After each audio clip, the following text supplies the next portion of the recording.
अतीक और अशरफ की जो हत्या हो गई, इस मामले में आप क्या राय देना चाहते हैं? क्या कहना चाहते हैं जी? मेरे हिसाब से ये जो अतीक और अशरफ की हत्या हुई, उसमें कहीं न कहीं विपक्ष की साजिश है। क्योंकि अतीक विपक्ष को सबको पता था कि अगर अतीक ज़्यादा देर तक पुलिस के हिरासत में रह गया, तो जो भी अखिलेश ने कांड किया था या जो भी सपाइयों ने, कांग्रेसियों ने जो भी किया था, वो सब कुछ पोल अतीफ खोल के रख देगा, इसीलिए उसको मरवा दिया गया। जी। और उसके साथ-साथ जय श्री राम के नारे भी लगवा दिए गए ताकि लोगों को ये पक्का पता चल जाए कि ये कहीं न कहीं बाबा जी ने करवाया है, क्योंकि बाबा जी सबसे बड़ा चेहरा है हिंदुत्व का।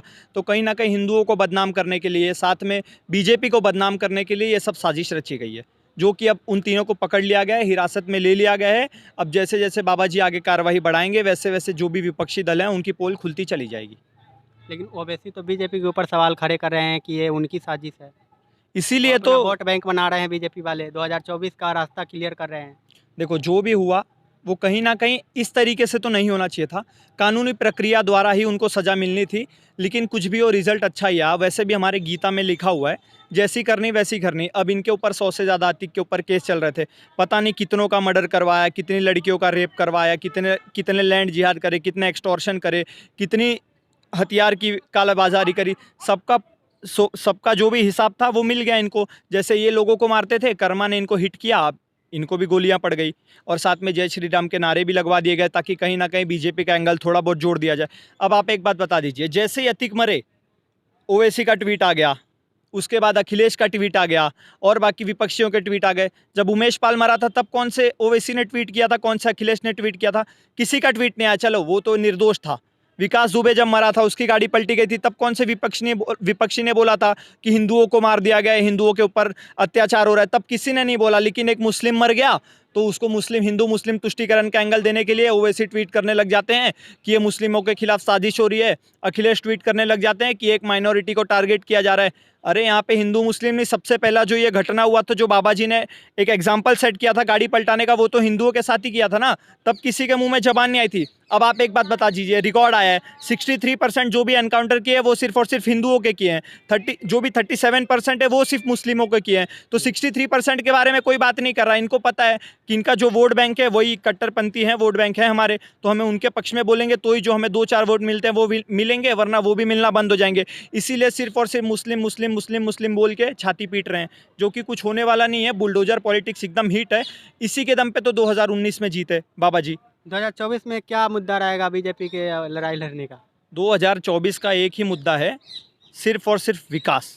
और 2024 में वैसे भी कोई विपक्षी नहीं है, मोदी जी ही चेहरा है। मोदी जी की लड़ाई स्वयं मोदी जी से है। इसके पहले 303 सीट आया था, अब उनका ही अगला टारगेट है 350 सीट, 400 सीट। बाकी कोई विपक्षी नहीं है। एक मोदी जी की बी टीम थी, राहुल गांधी, वो समर्थन करते थे मोदी जी का, जाते थे वहाँ पे कॉमेडी करके चले आते थे, वहाँ पे बीजेपी को वोट मिलता था, फायदा होता था। अब उनकी भी जो सदस्यता चली गई, तो वो कहीं ना कहीं ये बीजेपी को थोड़ा बहुत लॉस है, वरना तो मोदी के सामने कोई नहीं है। तो 2024 में मोदी ही आएंगे। 2024 में मोदी आएंगे, 2029 में योगी जी आएंगे। चाय वाला, उसके बाद गाय वाला। कहीं न कहीं प्रयागराज में अब अच्छे से लोग रह पाएँगे? उनके दहशत से जो लोग परेशान थे, क्या वो लोग खुश रह पाएँगे अब? कल के बाद, कल रात 10 बजे के बाद प्रयागराज में लोगों का नया साल शुरू हुआ है। अब दिवाली भी मनेगी, होली भी मनेगी। इसके पहले कैसा होता था, लोकतंत्र में ऐसा होता है कि जनता चुनती है नेता को, लेकिन अतीक ऐसा था कि वो जनता को चुनता था। वो बताता था कि चलो ये ज़मीन अच्छी है, मुझे ये ज़मीन हथियानी है, ये लड़की अच्छी लग रही है, मुझे इसको किडनैप करना है, वो बंदा बहुत ज़्यादा बोल रहा है, मुझे उसको मरवाना है। तो ये अभी तक अतीक का राज चलता था। इसके पहले अतीक के नाम का सूरज उगता था, जो कि अब ढल चुका है। अब बाबा जी के नाम का सूरज उगेगा, विकास के नाम का सूरज उगेगा। अब उत्तर प्रदेश से उत्तम प्रदेश की ओर बढ़ चुके हैं। अतीक जैसे लोगों का जो भी था वो सिर्फ अब इतिहास बन के रह गए हैं। अब सिर्फ और सिर्फ वो इतिहास के पन्नों में किसी काले पुस्तकों में दर्ज रहेंगे, या तो फिर उनके ऊपर वेब सीरीज बनेगी। उसके अलावा अब अतीक पर कोई बात नहीं होगी। अच्छा, पुलिसकर्मी थे, वहाँ पे पुलिस गश्ती थी, उसमें हो जा रहा है हत्या, तो ये कहाँ तक सही है? देखो, अगर पुलिस, पहली बात तो वो, पुलिस तो सुरक्षा के लिए होता है भैया। देखो, जो भी उनको मारा गया वो एकदम मार्केट एरिया था, ठीक है? तो वहाँ पे लोकल लोग भी आते जाते हैं। अब जहाँ तक रही बात, तो उन्होंने मीडिया का कार्ड पहना हुआ था, तो कहीं ना कहीं वो मीडिया की आड़ में लड़े। तो वो तो आप मीडिया वालों को भी समझने की ज़रूरत है ना, कि आप कहीं भी कैमरा लेके सेंसिटिव जोन में घुस जाते हैं, तो आपकी भी तो सुरक्षा कहीं ना कहीं खतरे में। अब आप एक बात बता दो, अगर योगी प्रशासन या पुलिस प्रशासन आप लोगों को रोकती कि नहीं नहीं, यहाँ पर रिपोर्टिंग मत कीजिए, खतरा है, तो आप जैसे तमाम पत्रकार खड़े हो जाते हैं उनके विरोध में कि हमारी जो भी राइट्स है उनको दबाया जा रहा है, हमें प्रश्न पूछने नहीं दिया जा रहा, मीडिया चौथा स्तंभ है, हमारे राइट्स को छीना जा रहा है, डेमोक्रेसी खतरे में है। अब बाबा जी ने नहीं रोका तो आपके आड़ में किसी 3 बंदों ने आके उनको ठोक दिया। तो कहीं ना कहीं तो ये मीडिया को भी इसकी जिम्मेदारी लेनी पड़ेगी। अब एक है तक वाले, वो उनके शौच करने से लेकर के उनके मृत्यु तक हर एक पल पल की खबर दिखाते रहें। तो कहीं ना कहीं ऐसे पत्रकारों को भी सोचने की ज़रूरत है, उनको भी अपना दायरा समझने की ज़रूरत है कि हमारी लिमिटेशंस कहाँ है। ऐसा ना हो कि कहीं ना कहीं उनके रिपोर्टिंग के वजह से जो भी हमारी नेशनल सिक्योरिटी है वो खतरे में आ जाए। तो लोकतंत्र का चौथा स्तंभ के रूप में, भेष में मीडियाकर्मी के रूप में कोई ऐसा कर रहा है, तो फिर मीडिया को भी बदनाम कहीं न कहीं किया जा रहा है। बिल्कुल किया जा रहा है। बदनाम करना तो चलो एक दूसरा पहलू है। अब वहाँ पे अंधाधुंध फायरिंग हो रही थी। क्या पता, अब गोली पे किसी का नाम तो लिखा नहीं है, क्या पता कोई ना कोई गोली आके किसी मीडिया कर्मी को लग जाती। तो ये बहुत बड़ा इश्यू बन जाता ना। ये तो नेशनल लेवल पे भारत की बदनामी हो जाती, इंटरनेशनल लेवल पे बदनामी हो जाती। अतीक और अशरफ का हत्या हो गया। आपका क्या कहना है कि ये जो हुआ है सही हुआ है? देखिए, मैं तो उन्हें राक्षस मानता था और राक्षसों की हत्या नहीं होती, वध होता है। अतीक अहमद और अशरफ अहमद आतंक का पर्याय थे प्रयागराज में। आतंक का दूसरा नाम अतीक अहमद, आतंक का दूसरा नाम अशरफ अहमद और उसका परिवार। तो इनका अंत होना ज़रूरी था। ठीक है, जैसे भी हुआ, लेकिन मैं बोलना चाहता हूँ आपके चैनल के माध्यम से कि अतीक अहमद सबसे बड़ा माफिया, सबसे बड़ा सरगना, राजनीतिक संरक्षण प्राप्त आतंकी था। उसके आईएसआई के साथ लिंक मिले हैं, उसके लश्कर ए तोयबा के साथ लिंक मिले हैं, और दिल्ली में बैठा एक आतंकी मंत्री बताया जा रहा है कि वो भी उसको बैकअप दे रहा था। तो हमें जागना होगा, ऐसे आतंकी आगे पनप ना पाए, ऐसे माफिया खड़े ना हो पाए। ये योगी मॉडल जो है, जो कल तक बुलडोज़र बाबा के नाम से जाना जाता था, आज एनकाउंटर बाबा के नाम से भी जाना जा रहा है, इसको इम्प्लीमेंट रखना पड़ेगा। यही राम राज्य का पर्याय है। यही पुलिस पुलिस गश्ती है, वहाँ पे पुलिसकर्मी बहुत सारे मौजूद थे, उसमें ये हो जा रहा है, ऐसे हत्या हो जा रहा है। इन पर आपका क्या राय है? देखिए, पुलिस का क्या होता है कि पुलिस वहाँ थी, पुलिस तो पालघर में भी थी, जी, पुलिस तो पालघर में भी थी, और पुलिस अभी रामनवमी में भी थी, बिल्कुल। पत्थरबाजी नहीं हुई। हुँ, देखिए, पुलिस का काम होता है लॉ एंड ऑर्डर मेंटेन करना। पुलिस में मैं ये कहना चाहता हूँ कि 17 पुलिस वाले सस्पेंड कर दिए गए। और पत्रकार महोदय, आपसे भी तो प्रश्न है, जी, आप लोग 24 घंटे अतीक अहमद क्यों दिखा रहे हो? जी। आप पीछे पीछे जा रहे हो साबरमती, वो मूत रहा है तो दिखा रहे हो, हग रहा है तो दिखा रहे हो, गाड़ी नहीं पलटेगी नहीं पलटेगी ये बता रहे हो। गोली लग गई। अब पत्रकारों का भेष ही तो धारण करके आए थे वो। हाँ, एक मरवाने सबसे वाले भी बड़ा पत्रकार हैं, बचाने वाले भी पत्रकार थे। सबसे बड़ा सवाल उठता है ये भी कि लोकतंत्र के चौथा स्तंभ के भेष में अगर कोई हत्या कर रहा है, तो कहीं न कहीं पत्रकार को भी बदनाम करने का एक साजिश किया जा रहा है। ये सिक्योरिटी ब्रीच है, हिंदुओं को भी बदनाम करने की कोशिश है, पत्रकारों को भी बदनाम करने की कोशिश है। एक बड़ी साजिश का हिस्सा थे तीनों लड़के। इन तीनों लड़कों की जांच होनी चाहिए। इनका कोई पाकिस्तानी कनेक्शन तो नहीं है कि ये समाजवादी पार्टी, बहुजन समाजवादी पार्टी, मायावती या कांग्रेस से जुड़े हुए तो नहीं थे, क्योंकि कांग्रेस का एक बड़ा नेता आईएसआई का एजेंट है, जहाँ तक की सूचना मिल रही है, एक चार्जशीट में बताया गया है, और वो भी शायद मुस्लिम है। और उस बंदे का नाम आ रहा है बार बार सामने, और उसको बचाने के लिए हत्या करवाई गई है। हत्या के बाद जो है सरेंडर करना और वहाँ पे जय श्री राम के नारे लगाना, इनको आप किस रूप में देखते हैं? मैं इसी रूप में देखता हूँ कि जय श्री राम का नारा हम भी लगाते हैं, पर भावपूर्ण। जी, हम भगवत प्राप्ति के लिए लगाते हैं, प्रभु श्री राम हमारे आराध्य हैं।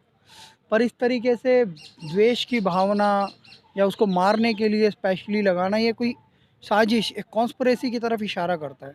तो उस कॉन्स्पिरेसी की जांच योगी आदित्यनाथ सरकार करेगी, नहीं, मुझे हमलावर विश्वास तो है। वहाँ से भाग भी सकते थे, लेकिन वो वो सरेंडर क्यों किए? ये भी बहुत बड़ा सवाल उठ रहा है। वही तो मैं कह रहा हूँ, इनका इनका इनका इनका नार्को टेस्ट होना चाहिए, इनकी जांच होनी चाहिए, कहाँ से आए थे, किस साजिश के तहत आए थे, क्या इन्हें पैसा मिला था? क्योंकि मौर्या के घर पे जब पुलिस गई तो झोपड़पट्टी में रहता था। जो तिवारी है, लवलेश कुछ करके नाम है उसका, वो भी बेचारा गरीब आदमी है। एक और जो बंदा है सोनू, पता नहीं क्या नाम है उसका, वो भी गरीब आदमी है। या तो पैसों के लालच में इन्होंने किया है, या ये नशे के लालच में किया है, या किसी पॉलिटिकल पार्टी के किसी बड़े नेता को बचाने के लिए किया है, या पाकिस्तान की भी साजिश हो सकती है। तो बहुत बड़ी ये बहुत बड़ा आतंकी था अतीक अहमद। ये कह रहा है कि मैं पाकिस्तान से, नेपाल से हथियार मंगाता था। पाकिस्तान से हथियार मंगाने वाला इस देश का दुश्मन हुआ ना। तो आतंकी अतीक अहमद का अंत होना ज़रूरी था, जो और पिस हो गया है। जो पिस्तौल था वो लगभग 6 या 7 लाख का था और वो भी तुर्की से मंगाया गया था। तो कहीं न कहीं इस पर भी जाँच होनी चाहिए कि जो कि बैन है इंडिया में। होना चाहिए ना, मैं कह रहा हूँ हथियार जब पाकिस्तान से आ सकते हैं तो टर्की की तो औकात ही क्या है। ये सब तो चलता रहता है देश में, बहुत खुलेआम भी चल रहा है सब। लेकिन विपक्षी जो है लगातार बीजेपी को निशाना साध रहे हैं, जैसे ओवैसी हुए, असरुद्दीन ओवैसी और अखिलेश यादव, ये सब का ट्वीट जो है ये लगातार बीजेपी के विरोध में आ रहे हैं कि उनके साजिश है। इन पर आपका क्या राय है? मेरा राय इसमें यही है कि इनको बोलने दो, इनके राज में ये पैदा हुए हैं, पनपे हैं। और असदुद्दीन ओवैसी को यूपी शिफ्ट हो जाना चाहिए। हम चाहते हैं उनका भी इलाज किया जाए, क्योंकि उन्हीं के भाई ने कहा था 15 मिनट पुलिस हटा दो, हम 25 करोड़ मुसलमान हैं, 100 करोड़ मुसलमानों को सबक सिखा देंगे। तो एक बार जाइए उत्तर प्रदेश की पुलिस की खातिरदारी देख लीजिए, आपको पता चल जाएगा। और रही बात अखिलेश यादव की, इन्होंने तो सारे आतंकियों को पाला है। 2004 से लेकर 2009 तक सांसद ये समाजवादी पार्टी से ही था। अतीक अहमद जी। 5 बार विधायक भी तो बना है सपा जी, बसपा बिल्कुल, से। सांसद ये भी रह सारी चुके हैं। पार्टियां संरक्षण देती है इन्हीं लोगों को। अशरफ भी विधायक रह चुका है। तो एक दूसरे का पर्याय बन चुके थे सत्ता और माफिया। सत्ता और माफिया का कनेक्शन हम योगी जी काट रहे हैं। यहाँ पे सात्विक लोग रहेंगे, जो राम भक्त हैं वो रहेंगे, जो भारत माता को पूजेंगे वो रहेंगे। आतंक का अंत होएगा, पाकिस्तान कनेक्शन खत्म होएगा और समाजवादी पार्टी अब समाप्तवादी हो जाएगी। क्योंकि अखिलेश यादव जब से सत्ता में आए हैं, पहली बार आए थे तो 2012 में मुख्यमंत्री बने थे उस समय पे मुलायम सिंह यादव जी की कृपा से वो बने थे। अमर सिंह पार्टी में थे, अमिताभ बच्चन भी थे जुड़े हुए इनसे, वो सहारा श्री सुब्रत राय भी थे। अब इनके साथ कोई नहीं है, या तो ईश्वर को प्राप्ति होगी इनकी, या वो इनकी पार्टी से दूर है। बचे अखिलेश यादव। 2014 लोकसभा चुनाव 75 सीटें बीजेपी जीती, तब ये बुरी तरह हारे समाजवादी पार्टी। 2017 विधानसभा चुनाव 2 युवा उतरे थे मैदान में, राहुल गांधी अखिलेश यादव, हार गए। फिर 2019 में बुआ बबुआ शायद कुछ हुआ था, ठगबंधन भी बनाया था। वो ठगबंधन सॉरी गठबंधन भी, गठबंधन गठन है हाँ वही। वो गठबंधन वो ठग निकला ना, हाँ। वो गठबंधन भी समाप्त हो गया। फिर आगे आ जाओ, 2022 चुनाव भी हार गए योगी बाबा, फिर जीत गए।